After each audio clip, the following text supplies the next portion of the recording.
Aku sempurna tertikam oleh ilusiku sendiri. Pengkhianatan oleh hatiku yang sibuk menguntai simpul pertanda cinta, ucap Cindy janda asal Semarang. Assalamualaikum warahmatullahi wabarakatuh. Untuk video kali ini ada seorang janda yang menghubungi kami untuk dicarikan pasangan hidup. Apa kabar para pecinta janda dimanapun Anda berada? Apakah masih semangat dalam mencari pendamping hidup? Pada video kali ini kami akan membagikan video profil janda yang sedang mencari jodoh. Namun sebelum melanjutkan video ini, alangkah baiknya untuk selalu mendukung channel ini dengan cara menekan tombol like dan menekan tombol subscribe.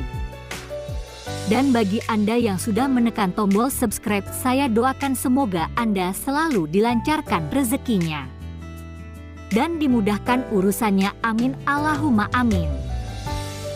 Perkenalkan, nama lengkapnya Cindy Anggela, namun sering dipanggil Tante Cindy. Beliau ini merupakan seorang janda yang belum memiliki anak dan domisili Semarang. Profesi keseharian adalah pegawai bank.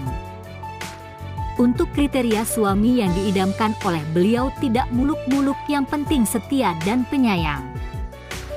Apakah kalian yang melihat video ini tertarik untuk menjadikan Tante Cindy sebagai istri? Jika iya, bisa langsung tulis di kolom komentar dengan kata-kata yang sopan. Semoga beliau bisa langsung menghubungi kalian secara langsung. Itu tadi sedikit profil tentang janda kaya dan mempesona tadi. Semoga video ini bermanfaat buat kita semua. Sekian info dari kami. Wassalamualaikum warahmatullahi wabarakatuh.